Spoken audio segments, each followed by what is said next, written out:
Welcome back into the Sports Source. This segment of our program brought to you by Calhoun's. If you're not making it over to Nashville or to wherever the Vols play in rounds 1, 2, or the NCAA tournament, catch the game at Calhoun's.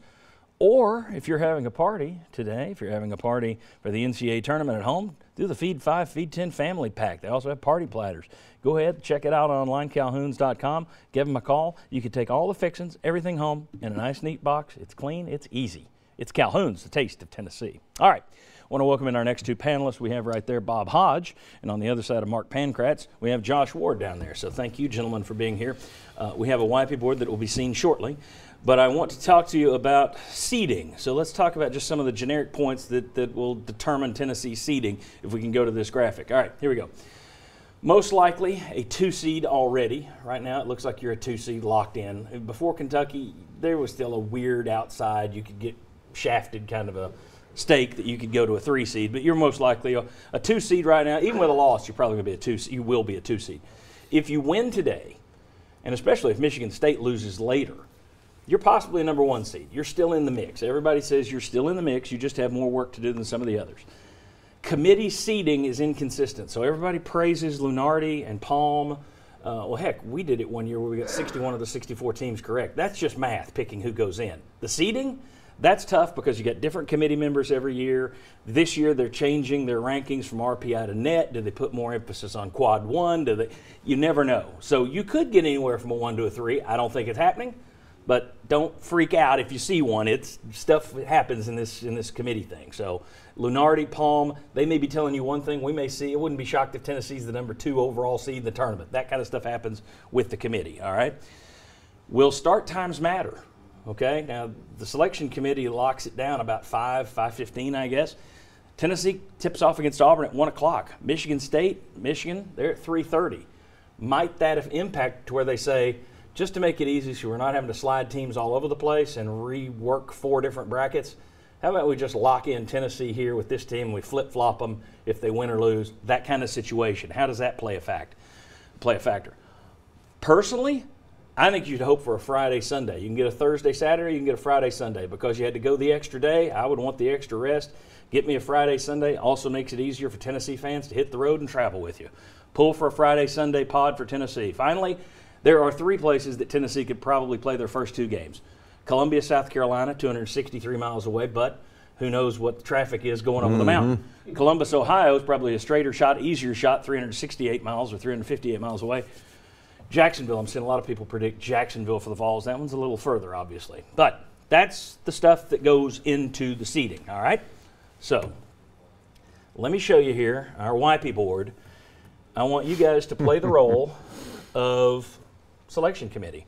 What you see, bracket matrix over here, that's a group that combines 60 different brackets online to figure out what most people think. And right now they see Virginia, Duke, Gonzaga, North Carolina as the 1 seeds.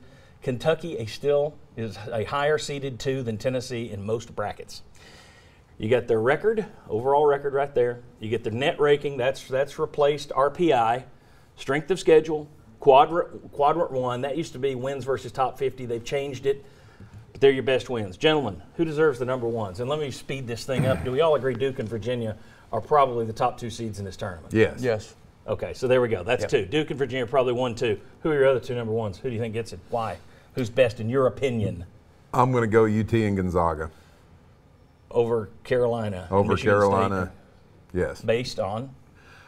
Based on Tennessee's strength of schedule, based on the fact that Tennessee beat UK twice, and I think Carolina has a little bit worse wins in their, worse losses in their resume than Tennessee does. So I'm gonna bump Tennessee up above Carolina and put them there. Okay, because with the exception of Gonzaga, Tennessee has fewer of the quad 1 wins, and their strength of schedule is below North Carolina and Michigan State. Gentlemen, what do you think? Where you were discuss? I would say with a Tennessee win today and a Michigan State win today, I like Tennessee and Michigan State better than I do Gonzaga and North Carolina. Yeah, I would lock in right now Tennessee, North Carolina, and if Michigan State wins, drop UNC to the 2 seed, Michigan State up. With the amount of quad 1 wins, it would have 13 with the win. It'd be 3-0 against Michigan. It would have a co-championship in the regular season plus a tournament championship in the Big Ten. I would move Michigan State up to knock out North Carolina, which is very deserving. The 3 teams in the ACC are all deserving. And I'm sure many teams have this. You know, you can look at anyone's schedule and say, well, gosh, they played this team when this was going on or that was going on.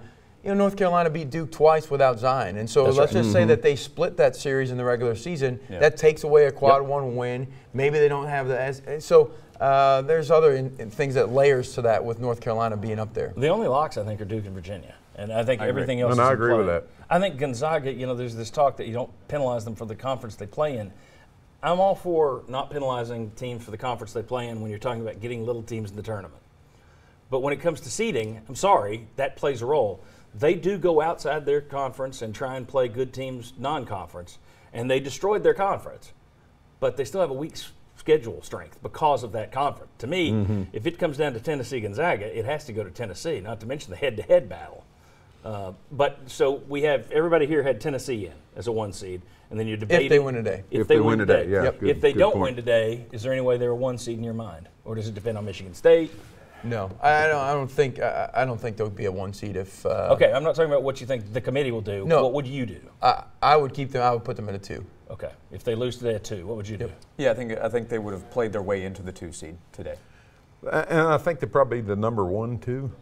Yeah, okay, the top number 2 seed. The top number 2. Even if they lose, I still think they'd be the top number 2. Okay. Yeah, and that Michigan State game does matter. Being compared to Tennessee, absolutely. Yeah. I think, and here's the other thing that could matter, and we don't know what the committee's going to look at. Michigan State's a named team. Michigan State is a proven year in, year out with Tom Izzo. How much does that count inside this committee? Well, and see, that's what I was thinking about Gonzaga.